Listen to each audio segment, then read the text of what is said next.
Ahora sí. Bueno, buenas tardes. Os damos la bienvenida una tarde más a esta vuestra casa. Creo que ya no es necesario presentar a Centro Sefarat Israel, o tal vez sí, para las personas que nos vean en un futuro a través de YouTube o nuestras redes sociales. Como sabéis, somos una entidad.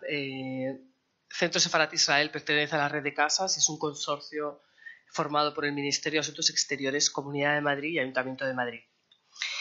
Esta tarde para mí es un placer contar con Nora Gaon. Yo conocí a Nora Gaon allá por 2017 en el Museo de Lojamé Aketaot, que es el Museo de los Combatientes del Gueto.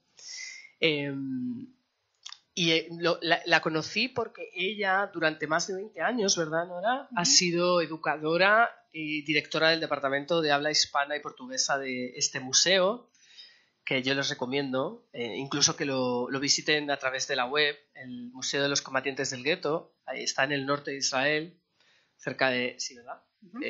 Cerca de Haifa, podríamos decir. Más o menos. Pasen. Pueden pasar, sí. Pasen. Y la conocí allí porque aquí desde Centro Sefarat, y aquí tenemos a Enar, la fundadora y consolidadora del Departamento de Holocausto y Antisemitismo, pues durante muchos años llevamos a grupos de profesores a formarse allí a Yad Vashem, y parte de esa formación incluía la visita al museo, que yo creo que es una parte muy importante, ¿no? de la historia de la Shoah, del Holocausto. Pero esta tarde vamos a hablar, se titula La memoria, el olvido y el Holocausto, cómo recordar lo que fue hecho para ser olvidado. En esta conferencia, Nora Gaon, especialista en la Shoah, como digo, hablará sobre la problemática del tema de la memoria del Holocausto, utilizando esas imágenes y la dificultad de recordar lo que fue hecho para ser olvidado. En Nora hay un constante cuestionamiento acerca de la naturaleza y la necesidad de la memoria en general y la del Holocausto en particular. Durante todos sus años dedicados a la enseñanza de la Shoah, ha tratado de descifrar ese acto perpetrado para ser invisible. En 2 viajes, ya con esto concluyo, 2 viajes de memoria del Holocausto a Polonia y la visita a guetos y campos, lugares centrales de la Shoah, le otorgaron la posibilidad de utilizar su cámara fotográfica y con ella plasmar las imágenes que la memoria nos impide recordar. Las imágenes surgen y le dan forma al espejo compuesto de fragmentos. Los textos junto a las imágenes tratan de llenar ese vacío y dar visibilidad de los actos invisibles, dan visibilidad de los actos invisibles y nos hacen reflexionar. Simplemente también decir que Nora ha trabajado temas de investigación como la resistencia judía durante el Holocausto. El museo mismo es el centro de esta temática.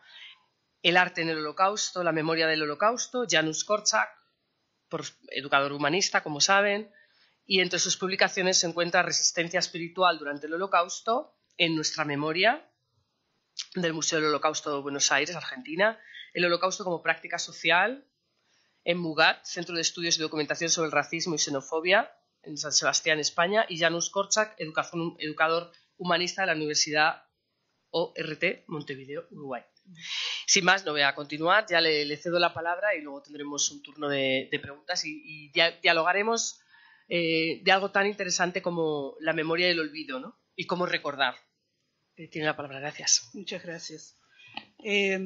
Antes que nada quiero agradecer al Centro Sefarat Israel por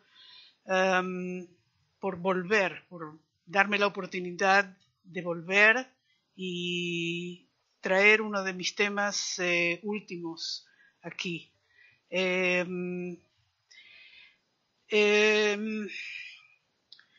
La memoria en general es una de las facultades superiores del ser humano. Así se considera desde tiempos inmemoriales, porque recordar lo sucedido y conservar ese compendio de saberes para su posterior uso ha sido casi siempre un reto para la humanidad. En realidad somos en gran parte la herencia de lo que nuestros ancestros fueron, y en muchas decisiones que adoptamos consciente o inconscientemente, utilizamos nuestra memoria, es decir, lo que pensamos, hicimos o vivimos con anterioridad. En las palabras de Borges, somos nuestra memoria. Somos ese quimérico museo de formas inconstantes, ese montón de espejos rotos. La memoria es quizá la característica más distintiva de una persona. Nuestros recuerdos únicos definen lo que somos como un registro de nuestro pasado personal que actúa siempre como guía para el presente y para el futuro. Los recuerdos perduran. A los 90 años podemos recordar episodios de nuestra niñez. Cada molécula y la mayoría de nuestras células de nuestro cuerpo habrán sido ya reemplazadas millones de veces, pero nuestros recuerdos persisten y con ellos el sentimiento de identidad. Esta es la razón por la que la pérdida de la memoria, por causa de enfermedades como el Alzheimer o las lesiones cerebrales y accidentes, es tan devastadora.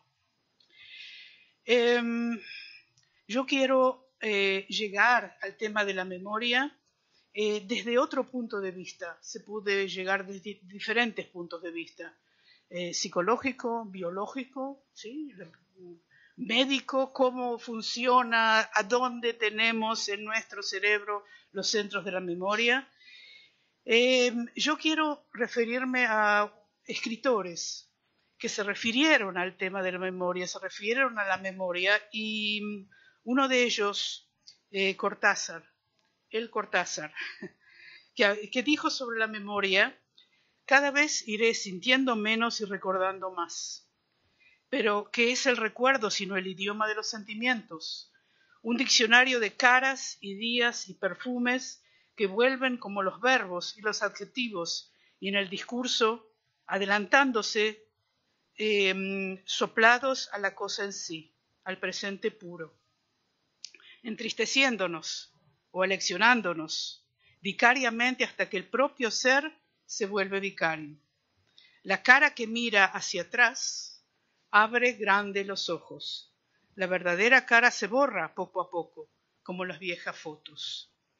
Y yo les pediría que en estos párrafos que voy a leer piensen en palabras claves.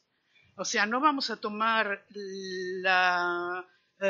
qué es lo que la memoria es, 2 puntos, sino que lo que escritores piensan acerca de la memoria. Así que piensen y dejen en vuestra memoria palabras.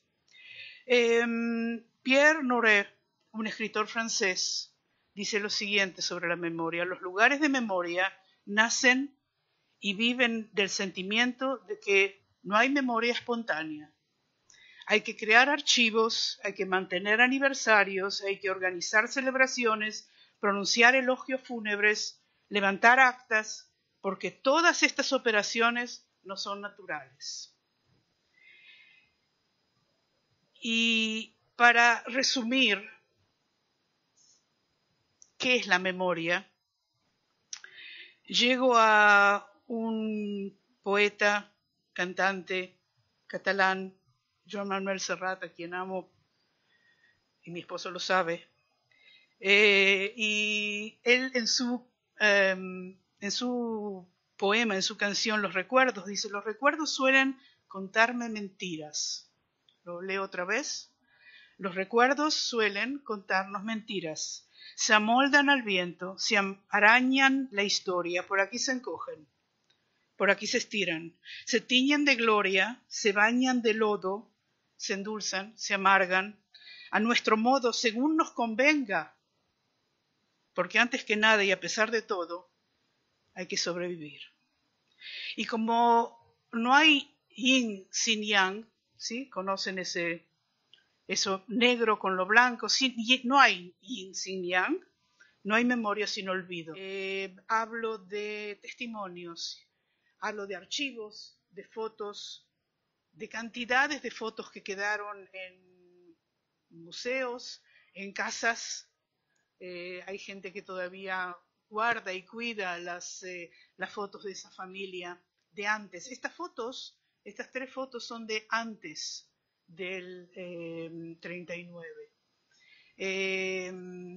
son el comienzo de algo que va a ser mucho peor. Porque no nos vamos a quedar, los nazis no se van a quedar en cortar las peot, ¿sí? O cortar las barbas de los judíos y patearlos en el suelo. No va a ser el final de todo, eso es solamente el principio. Entonces, cuando yo veo estas fotos y quiero encontrar la memoria, encuentro por ahora solo palabras. Estas fotos, entre paréntesis, un paréntesis grande quiero abrir, estas fotos fueron sacadas por mí en uno de los 2 viajes que hice a Polonia. El primero fue junto con gente de Casa Sefarad, el primer viaje que hicieron de Casa Sefarad junto con ENAR, y yo pienso que después de haber trabajado en el museo tantos años, ese viaje me dio la posibilidad de hacer una búsqueda personal, de buscar, muchas veces pienso que no hablé tanto, no expliqué tanto, porque estaba muy ocupada en mi búsqueda, y mi búsqueda era la memoria del Holocausto. Y tuve la suerte en esa época, y hoy también, de fotografiar y de alguna manera esconderme detrás de la máquina de fotografías. Y esas fotografías, por ejemplo, fotos y cartas que encontramos en distintos lugares, en distintas sinagogas, estas fotos que ustedes ven aquí de los libros rotos, esta de costado aquí, esta de costado, la vimos en una sinagoga en Polonia, en la Gnizá. La Gnizá es un lugar, un altillo, donde se guardan libros, los libros santos, la Biblia, la Torá, los libros de rezos, no se queman, se guardan. Y esa es una cantidad de libros encontrados en ese lugar. Esa carta en el medio es una carta que vimos en el JIF en Polonia, en el Instituto Judío de Cultura Polaca, y es una carta escrita en hebreo, y es una carta que alguien envió de Polonia a Palestina de esa época, a Israel de esa época, y lo poco que se puede leer arriba es que espero que, y un agujero, y ese agujero es el gran agujero que tenemos cuando hablamos de memoria. Así que a esas imágenes les agregué palabras mías, y esas páginas quemadas de un libro de la Torá, los libros mutilados, un agujero en el corazón de esa carta. ¿Y dónde está el hombre que escribió esa carta? Y el que leía los libros, y el rabino que enseñaba la Torá, ellos no sobrevivieron. Las palabras sí. Ahí quizá está la presencia de la ausencia. Y si avanzamos en el tiempo, estas fotos son 3 fotos tomadas en el gueto de Varsovia, por ejemplo. Y llegamos a Varsovia y no hay gueto. Lleguemos a una ciudad donde quiero ver algo que sucedió, no se me ocurre en este momento, pero algo histórico que sí, llego a un lugar y veo las murallas de la ciudad, o entro a un lugar, no hay nada. En el gueto de Varsovia hay una línea, como esta línea, una línea escrita, ¿sí? Que dice, este fue él. Y uno tiene que imaginarse esto. Entonces, si yo busco la memoria, me baso en estas fotos, y cuando busco, esta es una foto tomada en uno de los patios, en uno de los pocos patios que quedaron de la época del gueto, y y veo que es una memoria sin piel. Yo quisiera que sea una memoria que tiene cuerpo. Y lo poco que queda del gueto de Varsovia es un cuerpo sin piel en esas paredes rojas de ladrillos. Las ventanas están cerradas, vacías, solas, recuerdan otras épocas. Y después yo pensé, pero esto no es verdad, vive gente ahí. Hoy en día polacos viven ahí, no judíos. Pero polacos viven ahí y los niños gritan todavía y las madres los llaman de arriba para que suban a comer. Hay vida, pero otra vida, no es la memoria que yo busco. Por eso, otra vez, la presencia de la ausencia está ahí. Y yo pienso que lo más difícil y fascinante desde el punto de vista, no sé, es cuando uno llega a los campos de exterminio, los campos de concentración y exterminio en Polonia. Y se figuran que yo había estado en un estado de 10 años, desde que empecé a trabajar en el museo, hasta que fue ese viaje, en un estado de hablar y de explicar y de responder a preguntas históricas. Pero cuando llego ahí, las reglas del fuego,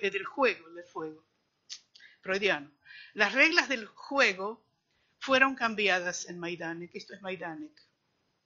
Y yo tomé esa foto y con Photoshop, nuestro querido Photoshop que nos da la posibilidad de hacer todo, la estiré. Se dan cuenta que eso no es el original. El original es la entrada monumental a Majdanek, la muerte verdadera y cercana, todo el resto es inalcanzable. El horizonte se aleja porque cuando se llega a Majdanek, la persona que explica nos dice, ustedes ven ahí atrás, hay una montaña de cenizas, la montaña de cenizas. Y uno trata de ver y dice, pero ¿dónde encuentro yo la memoria en una montaña de cenizas? Son cenizas. El horizonte se aleja y deja una memoria de cenizas. Y yo pienso que también ahí está la presencia de la ausencia. Y en nuestro museo, yo hace 4 años que no trabajo en el museo, pero es nuestro museo. En el museo hay una exposición muy interesante y muy bien hecha sobre los campos de exterminio. Hay una maqueta muy especial hecha por un sobreviviente de Treblinka y hay fotos. Y las fotos conocidas, pero esta foto es única. Es una foto hecha en Auschwitz. Ustedes ven la gente desnuda, ya se sacaron las ropas y y llegamos a Auschwitz. ¿Y dónde yo encuentro eso? No lo encuentro. No lo encuentro porque desde adentro, y esta foto está sacada desde la entrada de uno de los crematorios. Es la entrada. Les juro que no pude, después de tantos años de trabajar el tema del Holocausto, no pude entrar a los crematorios, a ninguno de los crematorios que visitamos. Entramos, esa ventana se ve la barraca de enfrente y desde dentro de la cámara de gas todo es oscuridad. Hacinamiento. Alguien gime, otro ora. El silencio que aturde pregona el final. ¿Y la memoria? Pregunto yo. La memoria enmudeció con el último grito. Y este es otro lugar donde la presencia de la ausencia, ahí encuentro la memoria o no. Y estas 2 fotos de mujeres en Auschwitz, de las mujeres que las dejan para trabajar, rapadas con esos pañuelos o con esos vestidos. ¿Las puedo encontrar en Auschwitz? Por supuesto que no las voy a encontrar en Auschwitz, pero esas fotos están aquí, están. Y cuando llego a Auschwitz, esto es lo que veo. Y cuando saqué esa foto, saliendo de Auschwitz, se camina por las vías del tren hasta que se sale. Y después de estar un día completo, casi completo en Auschwitz, uno sale y saqué esa foto y me figuro que toda persona que sabe algo de fotografía dice que no se hace esto cuando se saca una foto porque sale borrada, sale movida. Y cuando la revelé dije no la voy a borrar porque eso es exactamente Auschwitz. En Auschwitz la tierra vibra. Hay algo que es diferente afuera. No se puede soportar tanta muerte y el temblor impide que la memoria se transforme en olvido. Esa es otra presencia de la ausencia. Y hablando de Auschwitz, caminamos al lado de las, no por las barracas, esto es Auschwitz donde están las oficinas, ¿sí? Donde está el cartel grande, el trabajo libera. Y hay división hay división entre uno y otro de los lugares con, ¿cómo se dice? Alambre de púas. Y en todo ese lugar están prendidas las luces.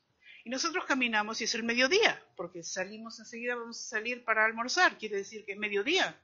Y las luces están prendidas a lo largo de todo el lugar, hay luces prendidas.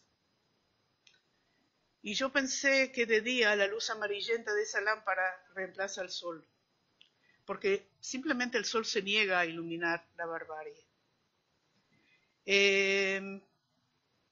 La memoria queda encendida para iluminar la oscuridad de Auschwitz.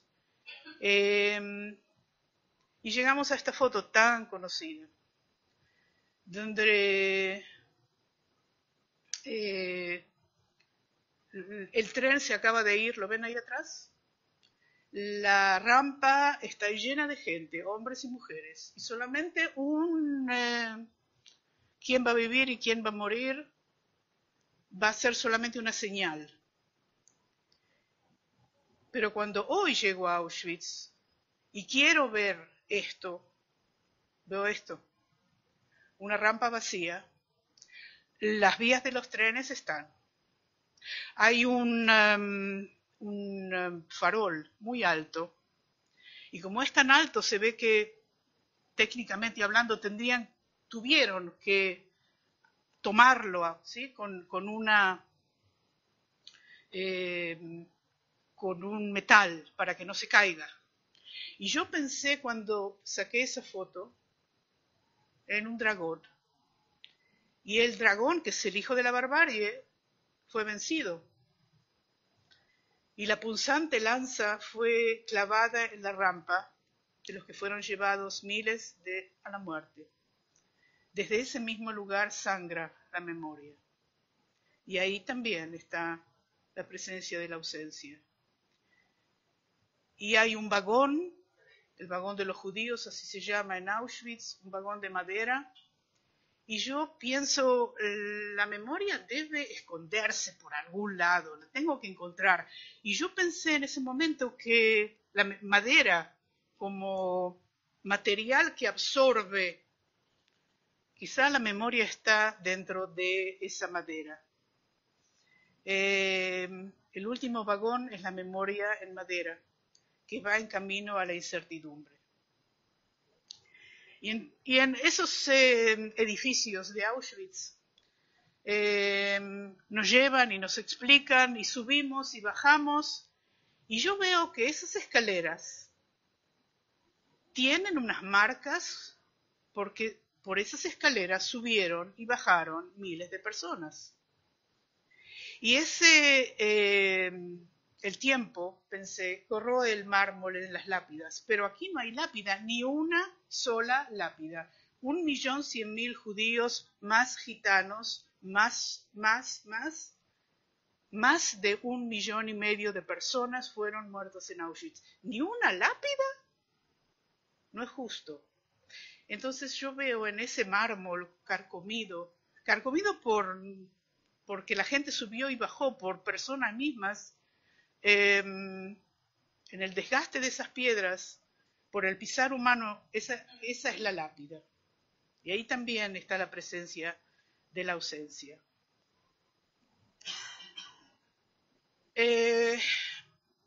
¿Se acuerdan de esta foto?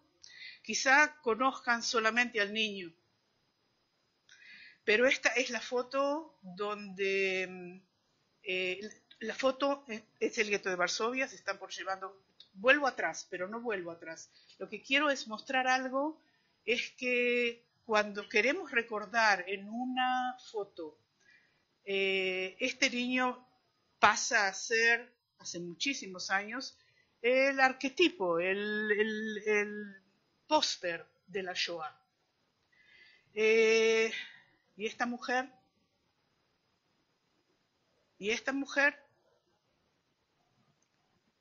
y esta de aquí atrás, que está al lado de un soldado y que me figuro que nunca la vimos en esa foto, ¿dónde las encuentro? O sea que la memoria también en una foto conocida, en una imagen conocida, también suele borrarse. Y esto es Auschwitz, es el bosque donde cuando llegaban a Auschwitz mucha gente, y para no abarrotar el lugar, los ponían en ese lugar. Y yo pienso, ¿y esta mujer quién fue? ¿Y esta mujer? ¿Y esta mujer? ¿Y esta? Por eso, en la estación final,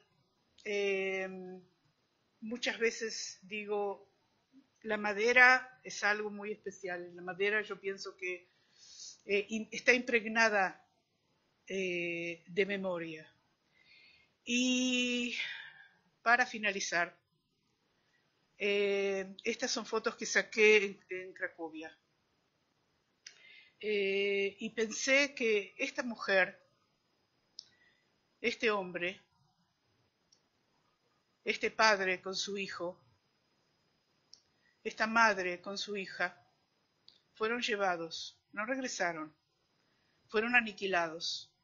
Sus miradas, atrapadas por las cortinas de la memoria, nos observan y dicen sin palabras, no nos olviden. Fueron aniquilados los que fueron aniquilados.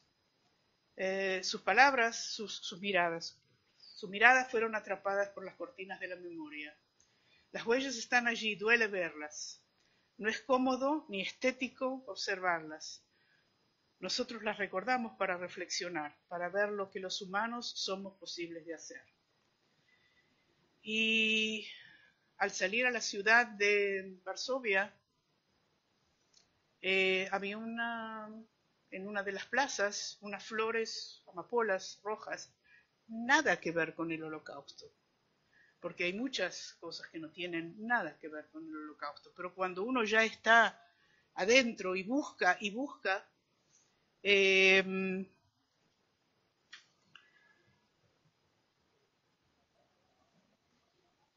trato de encontrar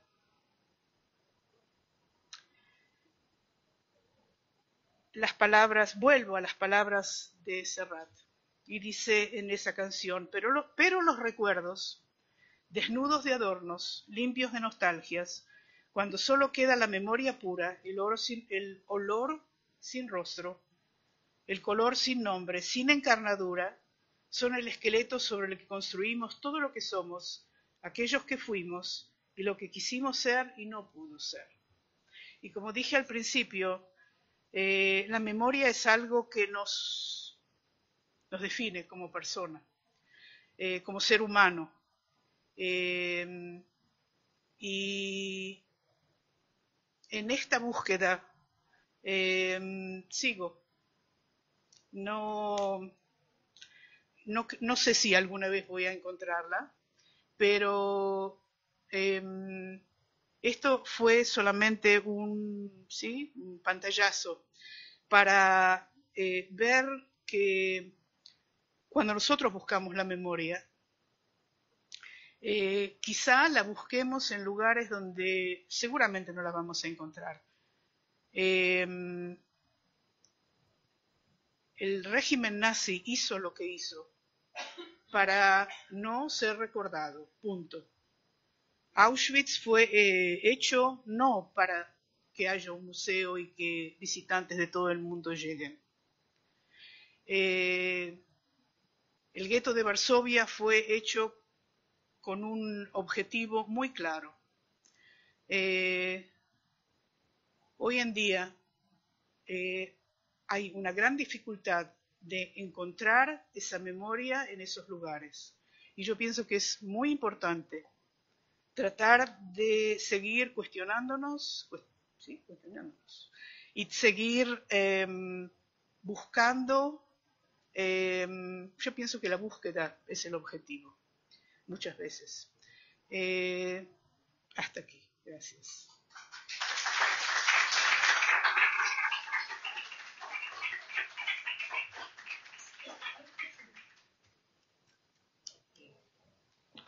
Hola, sí.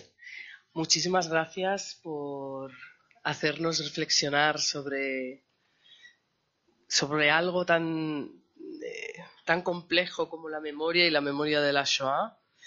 Y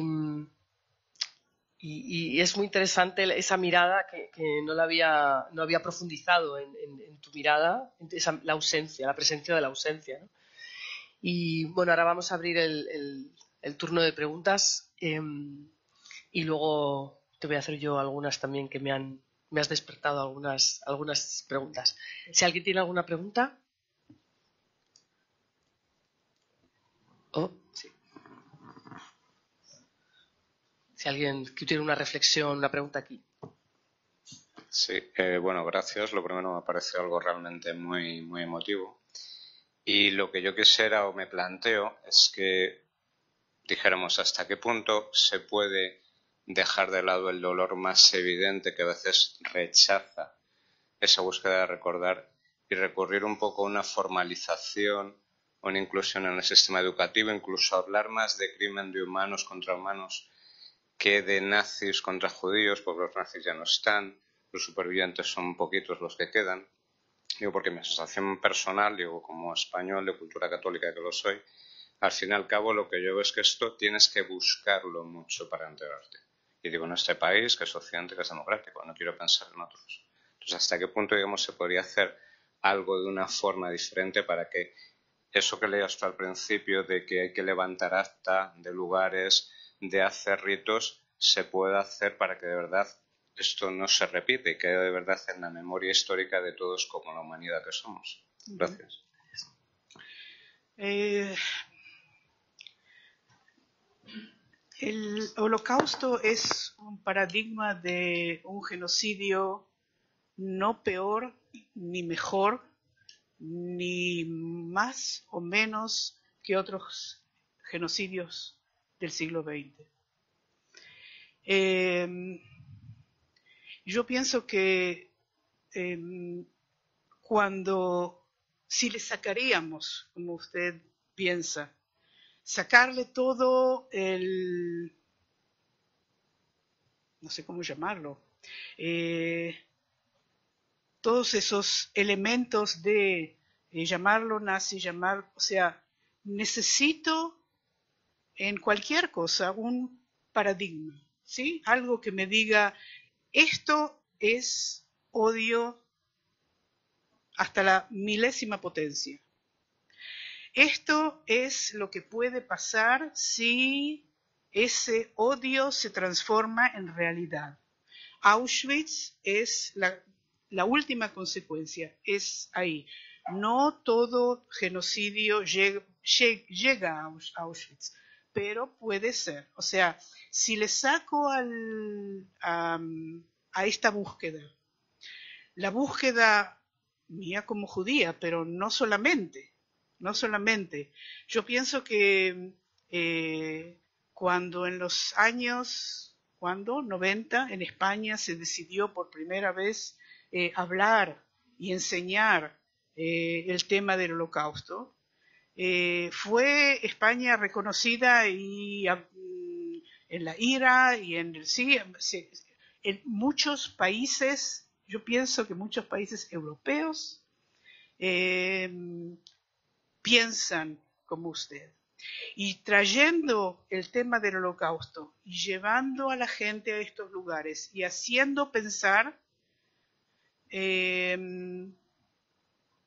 me ayuda a reflexionar y a entender que otros actos criminales son guerras, son matanzas de grupos especiales, o sea, esto me ayuda a poner en un marco qué es lo que... y me ayuda a entender la memoria histórica.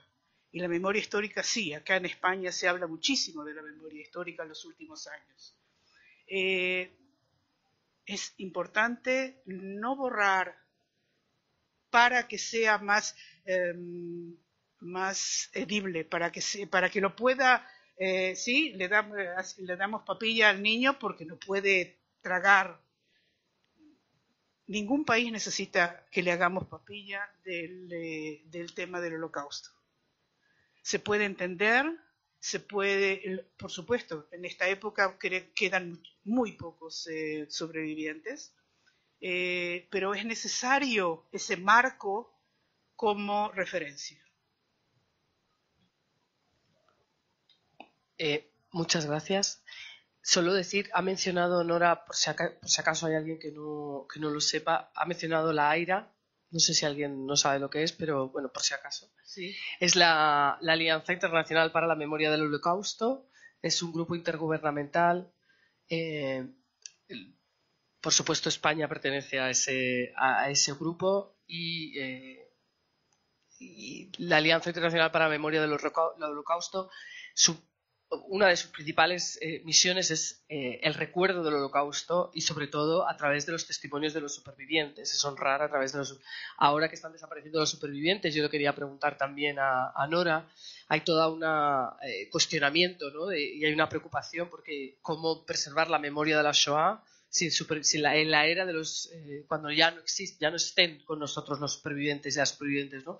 Entonces hay toda una serie de debates encima de la mesa. Por supuesto, se utilizan toda la tecnología, desde vídeos, testimonios escritos, etcétera. Pero hay también recorridos virtuales por los campos de concentración, hay hologramas también con supervivientes. US Holocaust Foundation, por ejemplo, hace hologramas donde le puedes preguntar al superviviente también, ¿no? Se están planteando y están surgiendo muchas iniciativas. ¿Y qué te parece? ¿Hacia dónde vamos, no? A un futuro sin el testimonio directo de esos que han vivido el Holocausto, que por otro lado también me gustaría...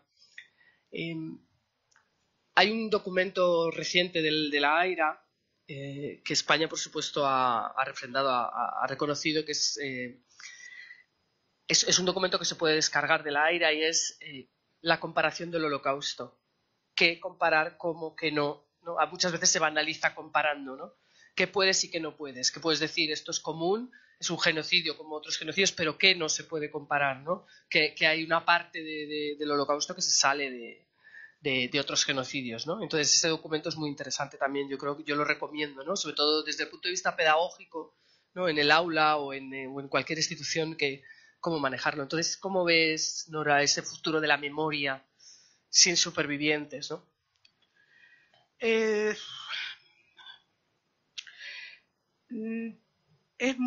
No sé, me cuesta decirlo, pero los sobrevivientes se van porque en esta época ya tienen más de 90 años.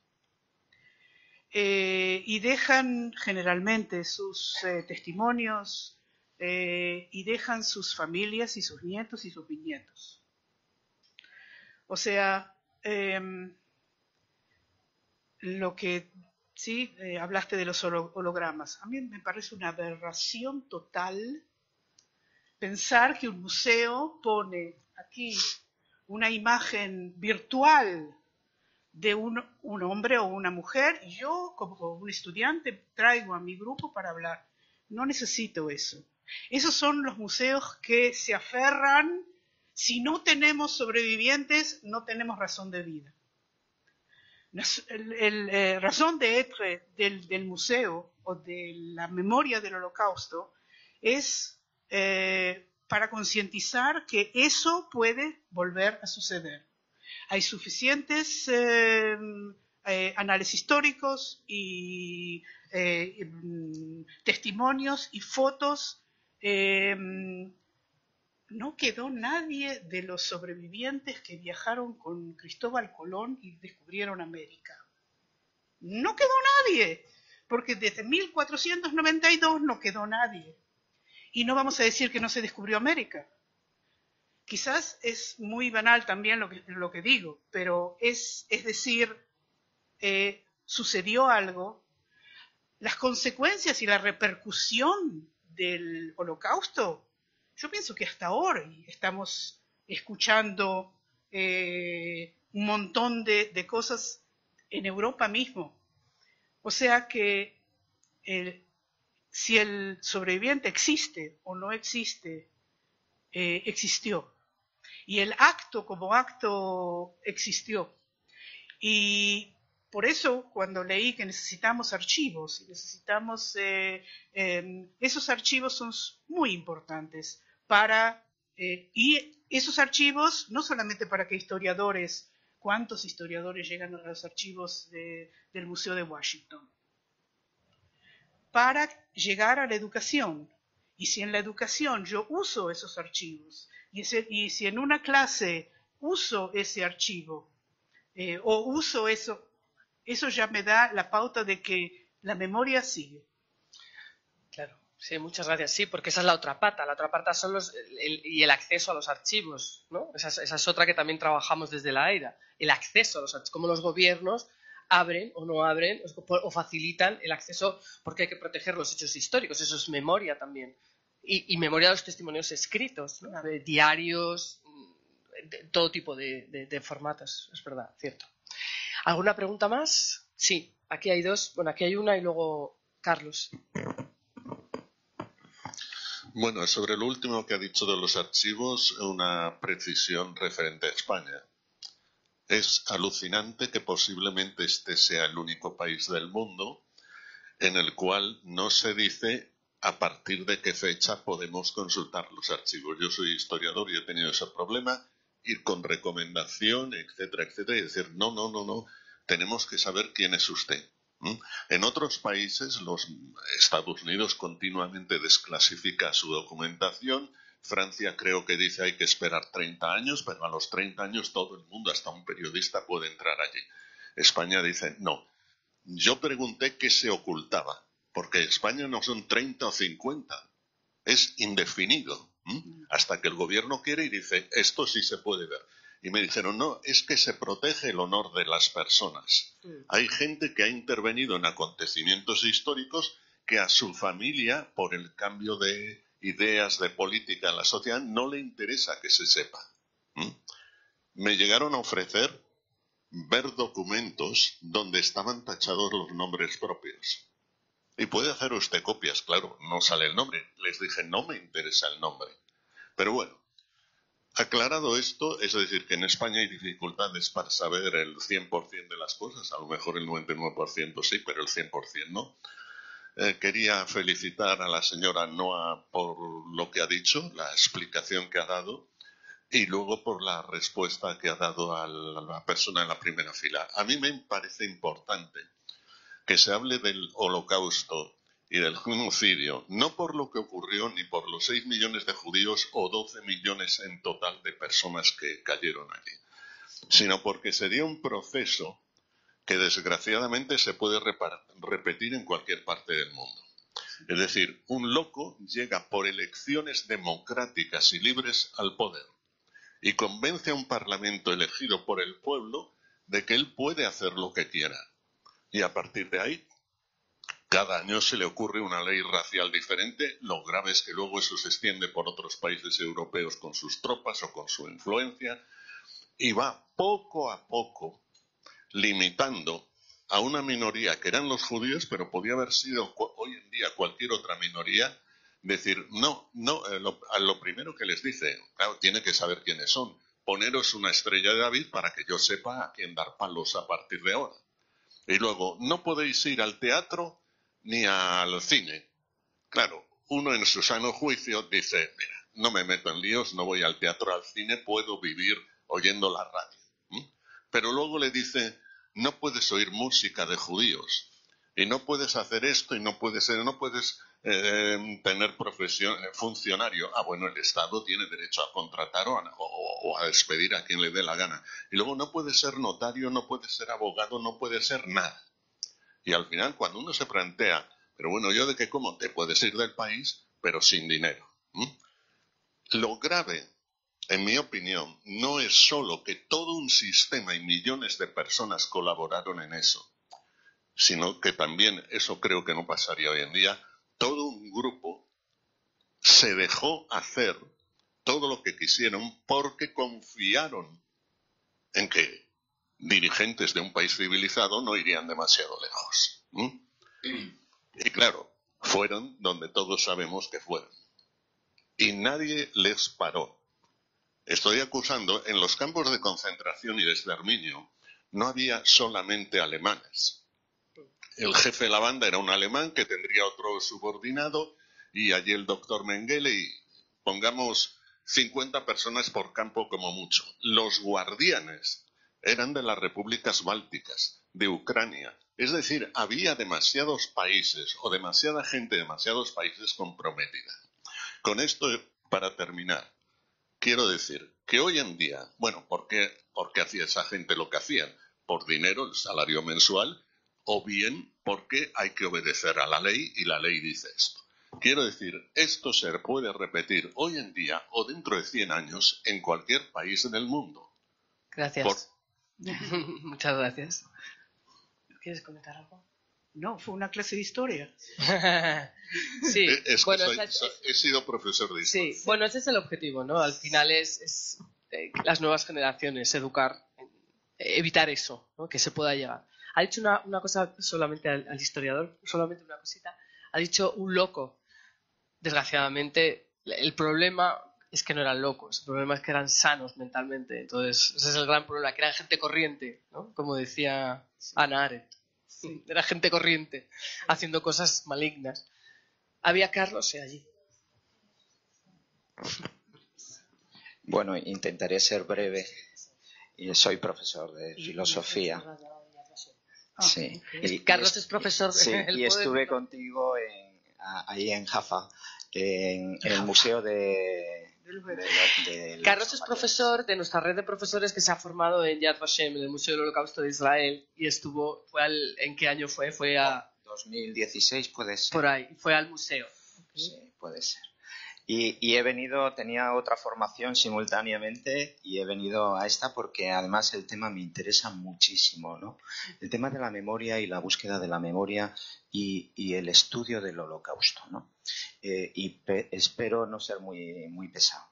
Dos cositas, ¿no? O sea, la vinculación del pueblo de Israel a la memoria. Esto yo creo que es fundamental, ¿no? El pueblo de Israel está constituido en la memoria y como frente a otros pueblos, por ejemplo, el pueblo gitano, que rechazó esa memoria como algo doloroso de la Shoah, no es Shoah, Holocausto del pueblo gitano, no tenemos casi nada de información porque el pueblo gitano no lo rechaza como algo doloroso. En cambio, hay mucha documentación referida a lo que es la Shoah, ¿no? O sea, el tema de la memoria.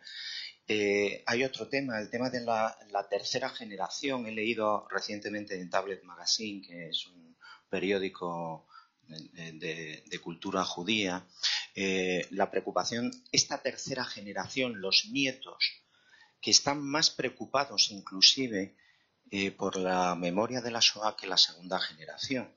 Ellos no la han vivido, pero la sienten, y esto lo vinculo a otra idea, ¿no? Lo que es el trauma intergeneracional, cómo se transmite ese trauma intergeneracional.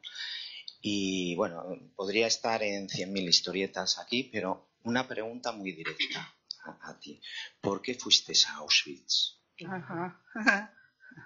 O sea, es que... ¿Por qué 10 años no fui a Auschwitz? Yo empecé a trabajar en el museo en el 99, en 1999, en el siglo anterior. ¿Se figuran lo que es el siglo anterior? En 1999 comencé a trabajar en el museo y el museo todos los años tiene un grupo de gente que va a Polonia. En esa época, dirigidos por el director del museo, que es un guía en Polonia. Y todos los años me decían, no, Nora, no es hora ya. No podía, no es que no podía, no sé, no necesitaba el estar en Auschwitz para hablar de lo que tenía que hablar. O sea, no necesitaba el lugar. Y cuando llegó el primer grupo de españoles a nuestro museo, con ENAR, me dijeron, bueno, ya hay que perder la virginidad en esta época, 10 años ya, ven con nosotros. Y con todos profesores españoles de distintos niveles, profesores de secundario y de primario y de universidad, ven con nosotros. Yo no fui la guía allá, o sea, fui como... Y me di cuenta que ese viaje fue para mí, como se dice, un antes y un después.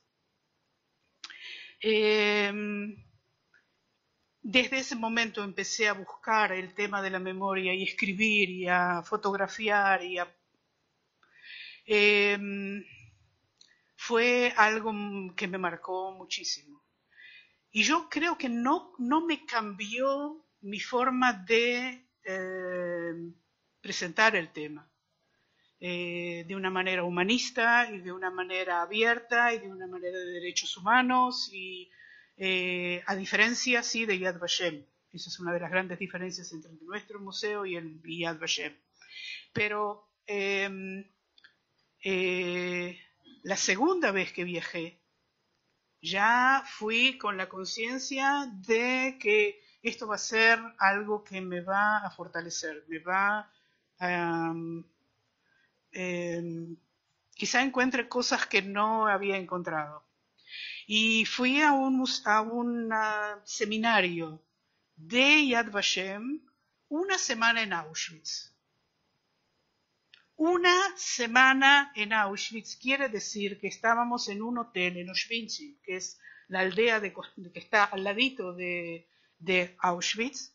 El hotel estaba frente al campo. O sea, que abríamos la ventana a la mañana y se veía el campo. Una semana. Desayunando y ir a aprender cosas. Y más cosas y muchas más cosas. Y escuchamos, a propósito de testimonios. Escuchamos testimonios no solamente de judíos. Escuchamos testimonios de polacos que estuvieron ahí. Escuché el testimonio por primera vez a propósito de lo que dijiste de los gitanos, por primera vez. Y, o sea, esa visita a Auschwitz me dio proporción y volví para seguir trabajando el tema, para seguir estudiando el tema y terminé de trabajar en el 2019, me retiré y sigo porque es algo que uno no lo puede dejar porque la pensión y no, es un tema que hay que seguir tratándolo. Seguiremos contando con ella, claro, o sea, os podéis imaginar que esto solo ha hecho nada más que empezar porque ahora está en España.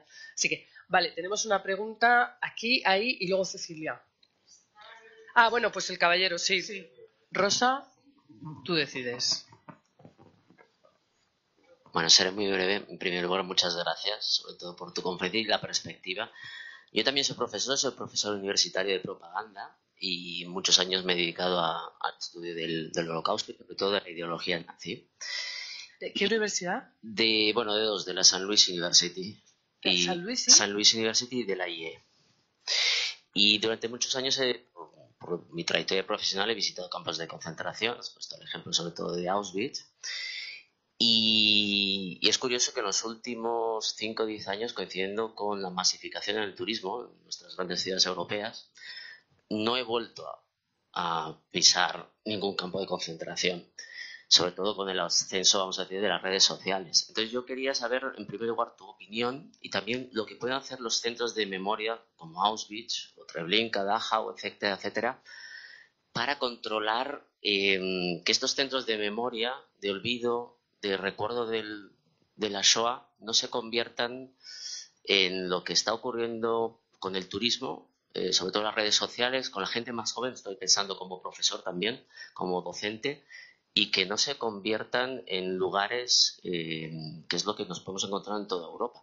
Es decir, se está desvirtuando realmente el significado que tienen estos centros. Lógicamente son gratuitos. Yo estoy en contra que tengamos que pagar una entrada, pero al mismo tiempo también son centros de educación, donde hay pues miles y miles de estudiantes de toda Europa. Entonces, quería saber tu opinión y qué pueden hacer, en este caso, pues Auschwitz, que todos sabemos, que hemos visto en las redes sociales, gente haciéndose selfies, y detrás están las cámaras de gas, etcétera, etcétera. Entonces esto a mí me preocupa, teniendo en cuenta que los deportados supervivientes pues están desapareciendo y hay que pasar esa antorcha a las nuevas generaciones. Esa sería mi pregunta. Muchas gracias. Gracias. ¿Qué antorcha pasamos? ¿Una apagada o una...? Claro, a las nuevas generaciones, ¿qué hacemos? Claro. ¿Cómo educamos para que esto no se desvirtúe? Ya que has hablado sobre todo tú has hablado de Hannah Arendt, esa banalización yo la estoy viendo en estos centros de memoria. Uno de los problemas de esa banalización es, yo pienso, los grupos que llegan a esos lugares sin haber pasado por una, no sé cómo decirlo, contextualización. ¿Cuándo dije esa palabra la última vez? No me acuerdo. Contextualización, no. Educativa. Contextualización educativa. No, llamo? O sea, haber visitado un lugar donde, si no es la clase, si no es lugares donde se hable de ese tema antes. Eso no va a decir que Auschwitz va a dejar de ser un lugar donde entran miles de personas.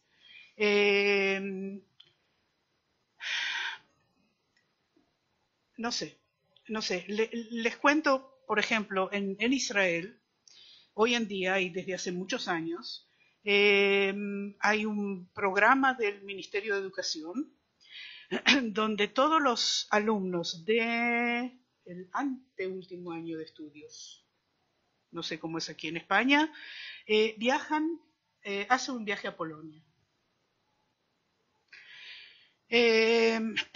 Generalmente van a Yad Vashem, generalmente vienen a nuestro museo, pero se ve muy claro la diferencia entre los alumnos que no tienen ninguna base, que no se habló, y los que son llevados después de haber estudiado el tema, leído testimonios. La banalización se hace en cualquier lugar. La banalización, yo vi fotos de esos chicos que yo pienso, ¿y si ese chico es un bisnieto de un sobreviviente? ¿Por qué se actúa de esa manera en un lugar así? O sea, que no es solamente Europa, ¿sí? Eso primero. Y yo pienso que mucho depende del trabajo que se haga educacionalmente antes. Si se hace un trabajo de preparación, no para que lleguen allá y se la pasen llorando, porque ese no es el objetivo, sino con un cuestionamiento, con saber qué preguntas ellos se hacen. ¿Por qué van a visitar un lugar así y no van a París? No van a Barcelona, ¿Por qué? O sea, si el colegio o el Ministerio de Educación piensa que es importante, debe darle una base importante para que sepan para qué van. Lo hablamos, pero yo pienso que va a seguir siendo... Las redes sociales son algo que no se puede... No sé.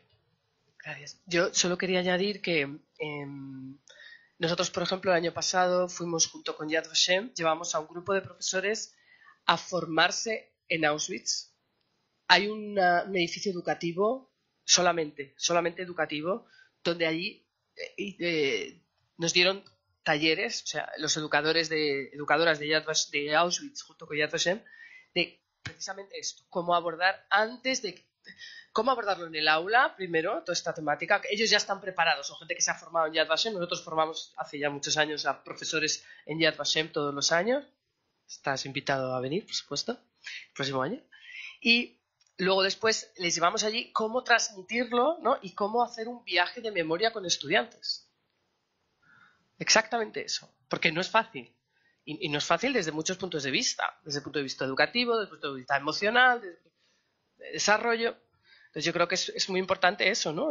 Preparación. De preparación, claro. Porque además a un chaval, una chavala de esa edad, vas a ir a un sitio, a ver, es como le metes en el trauma y tienes que sacarle del trauma también y tienes que contextualizar. O sea que hay un trabajo, hay mucha gente trabajando, nosotros estamos en muchos grupos de trabajo internacionales de educación sobre el Holocausto, ¿no? Y hay muchos retos futuros que se hablan ahora, se habla de esto, ¿no? ¿Verdad, Nora? Se habla de las redes sociales, la vandalización y del agotamiento del Holocausto también, ¿no? De la enseñanza del Holocausto. Los chavales ya, mucha gente está agotada, ¿no? No les interesa la desconexión, ¿no? Entonces, todo eso está encima de la mesa, y encontrar nuevas formas, ¿no? De llegar a esa nueva generación que es completamente diferente. O sea, es una generación digital, otro mundo, ¿no? Diferente. Perdón que me he metido aquí. No. Perdón.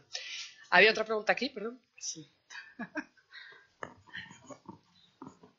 Buenas tardes. Felicidades, Nora. Muchas gracias. Yo también te conocí hace algo más de tiempo que el compañero. Yo estuve en Yad Vashem en 2010. Estuve también en el museo que dirigías entonces y me ha parecido muy interesante todo lo que has dicho. Quiero hacer una pequeña reflexión a propósito de una idea que nos has transmitido. Memoria y olvido, esa aparente paradoja que a veces incluso es bueno hasta olvidar. Y yo a propósito de esto, si me lo permitís, escribí hace unos años un poema después de haber estado en aquellos sitios, en aquellos museos. Yo en mi último poemario he metido 3 poemas que tienen que ver con la memoria de la Shoah, y esos poemas además los tradujiste, Nora, y me parecieron interesantísimos. En el libro aparecen escritos en hebreo también. Y a propósito de esa idea o de esa paradoja, este poema que yo titulé Los números, y que, si me permitís, leo las 2 últimas estrofas. Los números, malditos estigmas de memoria, clamorosos testigos de la verdad que nos quema la conciencia, indelebles, para que nunca me olvide de que el olvido es la muerte irremediable y artera de la historia. Yo creo que aunque no haya supervivientes, gestos como este harán que no se olvide. Gracias. Figúrense lo que es para mí trabajar en el museo y recibir un mail de este hombre que me dice: ¿recuerdas que yo? No. No. Sí, porque... Y además de todo soy poeta porque escribo, me encanta. Okay. Y me manda el pedido es traducir del español al hebreo poemas, que no es fácil. Traducir un poema es escribirlo otra vez, es reescribir un poema. Así que sí, es un honor para mí, yo pienso, haber traducido esos poemas, y que en la edición del libro aparezca en hebreo la traducción. Gracias a ti. Muchas gracias a ti siempre, gracias. Tienes el club de fans aquí, ¿eh? Sí, sí, enseguida. Sí, Cecilia y luego Enar, Cecilia Levy. A ver. Si te presentas, pues estupendo. No, bueno, Cecilia sí, no, porque Levy. como se graba... Se graba. Bueno, pero yo sola me presento. Bueno, soy profesora. Bueno, ustedes se pueden presentar. Soy profesora del Colegio Judío de Madrid, profesora de hebreo y de historia del pueblo judío. Además trabajo para Yad Vashem España, ¿vale? Y es experta en holocausto también. No, yo estoy súper agradecida de estar aquí. Conozco a Nora hace muchísimos años también y le tengo una profunda admiración.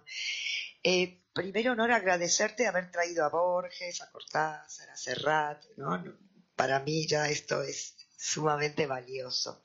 Todo el recorrido que haces de la memoria, ¿no? La presencia de la ausencia, esa frase que a mí me viene sonando y en algún punto yo digo, bueno, es un recorrido filosófico que has hecho, profundo, no tengo ninguna duda, pero a mí me pesa en el sentido de que, ¿y al final qué? O sea, la ausencia, la presencia de la ausencia, pero yo tengo una obsesión por la memoria en este tema, y que me conoce sabe que de verdad es una obsesión. Yo creo que de aquí a unos años esto se va a olvidar, es una obsesión, y por eso, bueno, el trabajo tan arduo, ¿no? Que la radio, que las exposiciones itinerantes, que es como una obsesión. Entonces, me queda ahí como ese hueco, como ese signo de pregunta.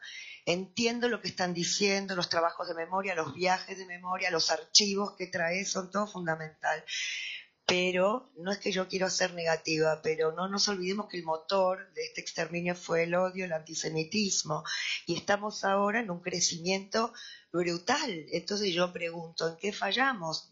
No llegó. Es decir, entiendo que hay una ausencia de la memoria y entonces esto me deja absolutamente preocupada, porque ¿en qué fallamos para estar viendo lo que estamos viendo? ¿Se entiende? Es una reflexión, es una pregunta, no sé muy bien, pero es lo que me está pasando en este momento. Y por último, decirte que esa foto creo que la sacaste conmigo y te voy a decir lo que era exacto. No sé si te acuerdas. ¿Te acuerdas lo que era? Era perfume de Kenzo. De Kenzo, propaganda de Kenzo, de Flowers. Muy bien.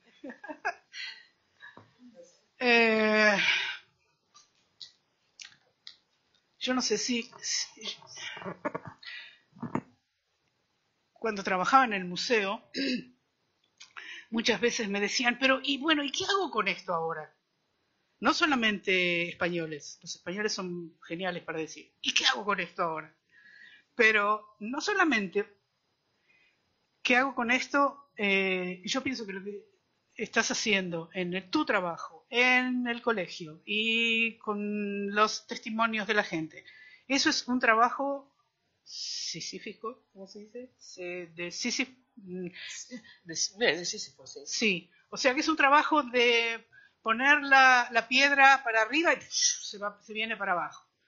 Y tu pregunta es eso, ¿qué sentido tiene todo ese? Tiene muchísimo sentido. Yo pienso que filosóficamente hablando, no sé, todo lo que tenga sentido para nosotros como personas, algo que estamos haciendo y estamos nos hace algo como seres humanos. Yo sé que el antisemitismo está creciendo. Yo sé, por eso es importante que un niño, un joven, un chaval, sepa qué es lo que pasó ahí. No para pensar, pero que en España van a ser Auschwitz. No, para que esa sea una de las posibilidades de pensamiento de que el punto final puede ser eso. Que hay pintadas en las calles, pero no son las pintadas de Alemania y de Austria de la época de la guerra. Yo pienso que es muy importante, no sé si contesto a esto, pero el comparar. No todo es Shoah, no todo pintada antisemita o en distintos lugares de Estados Unidos, en las universidades de Estados Unidos, todo lo que está pasando. O sea, la concientización de que ese odio máximo puede llevar a. Y ese es el trabajo de los profesores en los distintos, en los distintos niveles. Lo que tú haces en el secundario, lo que se hace en la universidad, me parece súper interesante. Pensar en hablar de propaganda y hablar de la propaganda nazi. Y traer propaganda de hoy y la propaganda antisemita que hay hoy en día en Francia, en España, y se escucha, y el racismo que surge, todo eso surge y lo comparamos. Y esa comparación, para esa comparación necesito elementos, necesito conocer el tema. Para eso está la educación. No sé si te contesto, pero... Sí. ¿Puedes dejarle el micrófono a Cilia, que no está muy convencida de No está. No, pero sí nunca estuvo convencida. Espera, Cecilia, un momentito. Espera, yo no sé si está encendido o no está encendido. Hola, sí. No, pero es muy interesante la pregunta, porque yo me la he hecho y nos la hacemos hoy en día las personas que estamos en esta temática. ¿En qué hemos fallado? ¿Cuál ha sido o en qué no hemos hecho para que ahora el auge, ya no, incluso antes del 7 de octubre, haya un auge del antisemitismo, ¿no? Si tanto hemos invertido en enseñanza de la Shoah, no lo sé, pero yo también hay una parte que es, y esto se habla ahora mucho, de vincular los estudios de la Shoah también con el antisemitismo, porque si no es que perdemos hay una parte de conexión con el antisemitismo. Si no explicamos antisemitismo histórico y hasta ahora, no sé tú qué piensas, pero nos ha quedado. No, absolutamente. Yo trabajo con un público judío y me es muy triste ver que mi colegio está con 7 policías armados, que mis alumnos no salen a excursiones, que no pueden llevar el logo del colegio, que no salen con kipá, que los exalumnos que están en universidades se han tenido que cambiar de universidad. Está pasando aquí. Sí. Entonces, eso yo no sé si la gente lo sabe, no lo sabe a lo mejor. Tenemos un solo colegio judío en Madrid, ¿vale? Que estamos, porque la Shoah no empezó con las cámaras de gas, esto lo sabemos todos. Y yo entiendo, Nora, que tú dices, no podemos pensar que todo es Shoah. Claro que no voy a pensar eso. Pero yo, no fue hace muy lejos ni hace tiempo que no podías ir a la universidad porque te escupían o porque ya después llegó otra cosa y después llegó otra cosa. Algo tenemos que aprender de esto, por lo menos esa es mi realidad. Y es cierto que yo también trabajo con alumnos no judíos, tengo como las dos visiones. Los alumnos no judíos, aquí está Carlos, por ejemplo, que yo trabajo con alumnos de este colegio y de otros, son fantásticos y esa es mi luz y mi esperanza. Primero, agradezco a profesores como Carlos, que los hay, que traen de la mano a estos chicos a proyectos como los que tiene Yad Vashem y se acercan con curiosidad y se acercan sin tanto prejuicios como los adultos, y creo que por ahí tengo una luz y una esperanza. Pero también Nora habló algo interesante, la estrategia, ¿cómo dijiste, Nora? La estrategia política, ¿no? La política, sí, la política de recuerdos y políticas de olvido, ¿no? Lo que se establece desde arriba respecto de esto. Súper interesante. Bueno, no monopolizo más, gracias. Eso es políticas de olvido y políticas de recuerdo, de memoria. Es tema para otra conferencia. No, pero puedes hablar. No, la próxima. No, vale. Porque es un tema... Es muy interesante. Bueno, es que eso... Es un tema muy vasto. Es un tema muy vasto que también hemos hablado y estamos muy preocupadas hoy en día por la instrumentalización también de la memoria del Holocausto también. Uh-huh. Eso también es interesante.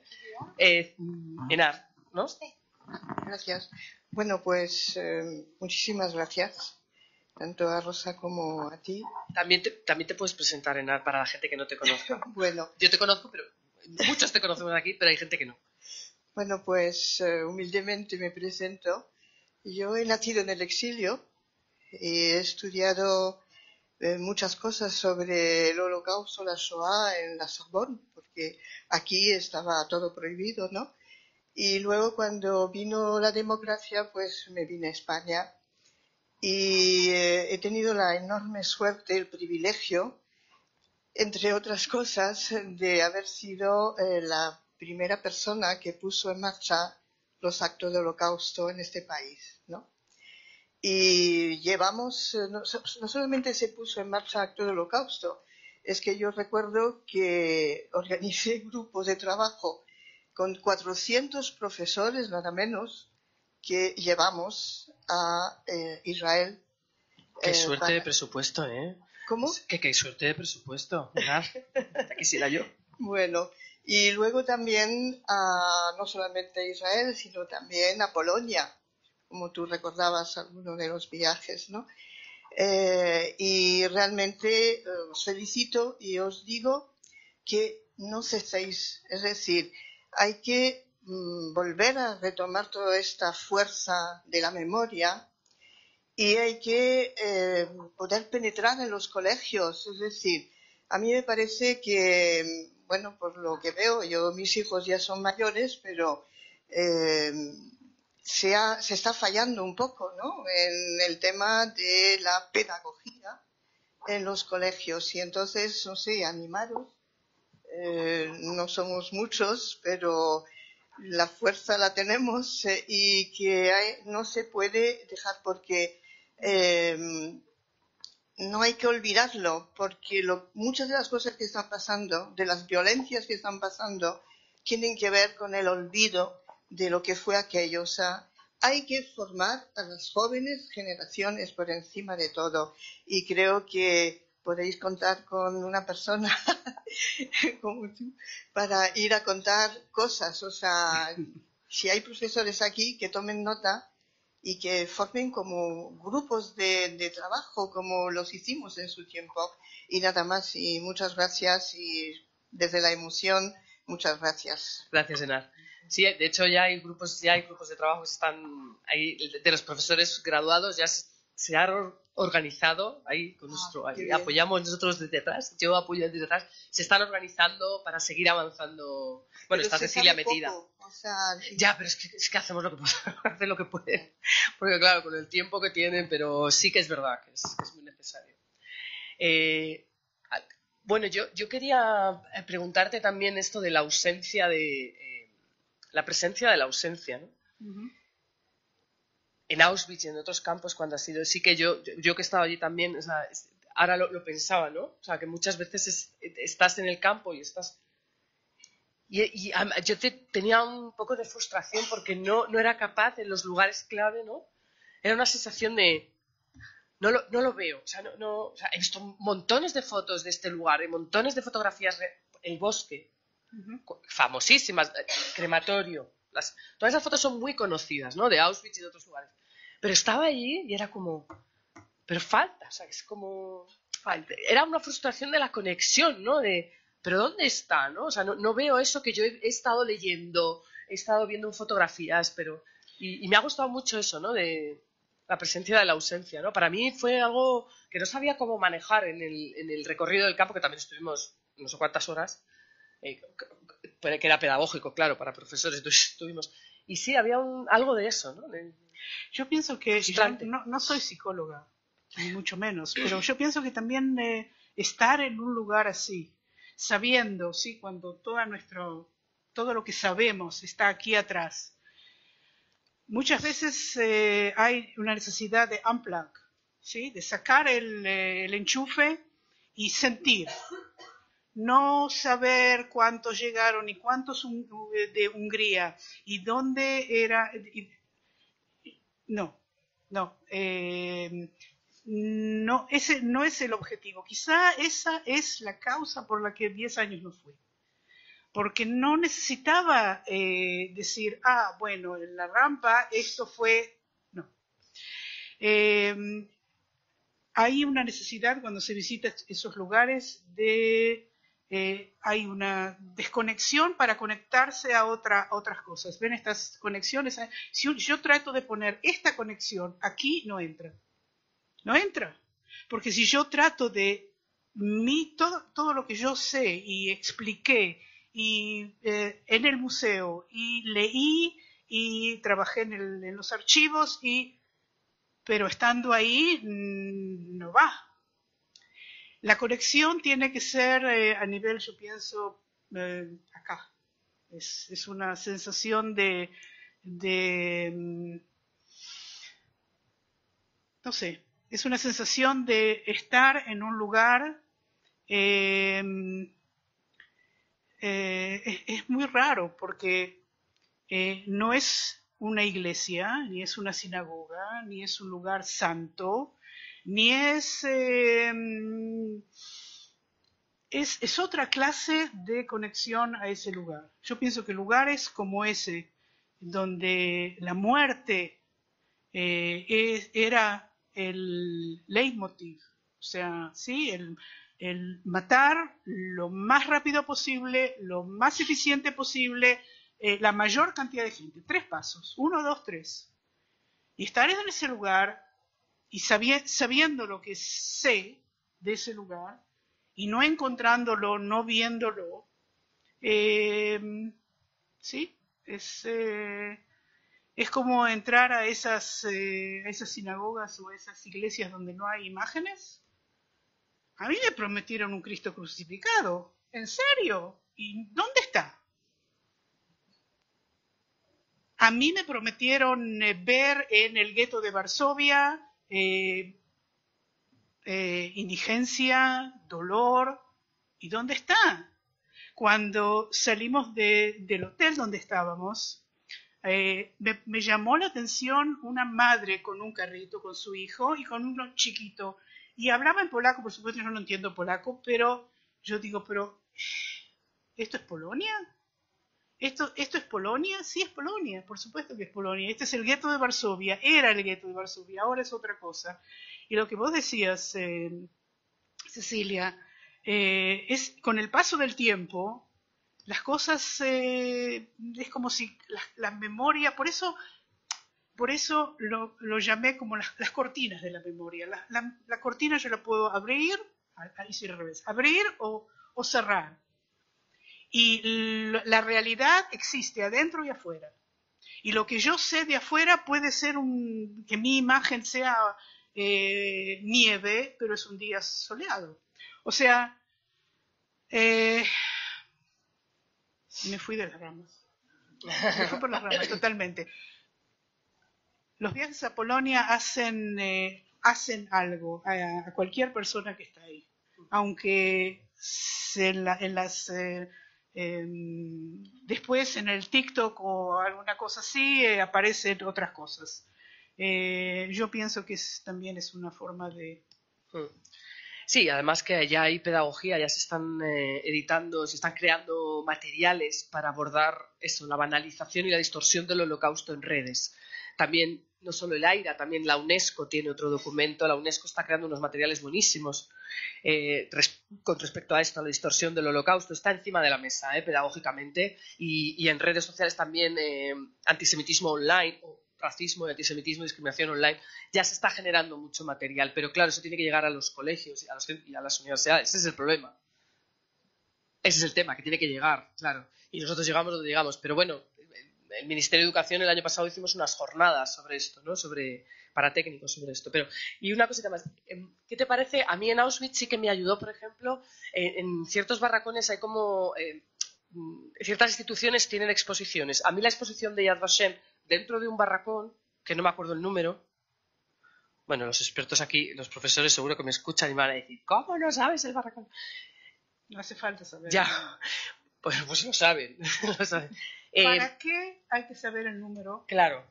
Bueno, hay gente que, fíjate, esta exposición me pareció maravillosa, la de Yad Vashem, porque es como un túnel de imágenes y sonido y te va metiendo, y a mí sí me ayudó, ¿no? Sensorialmente, imagen, me ayudó a meterme. O sea, la exposición me pareció fantástica, la que tiene allí Yad Vashem. Eso a mí me ayudó.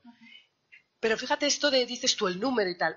Me acuerdo que, por ejemplo, en Liana hay personas que llegaban al campo y su mente, sin querer, necesitaba saber todos los datos. Pero, a ver, espérate, pero esta es la cámara de gas, pero entonces sales por aquí y entonces entraban por aquí. Entonces, como que su mente necesitaba tener todos los detalles. Eso le pasaba a gente. Sí. Educadores, que saben muchísimo.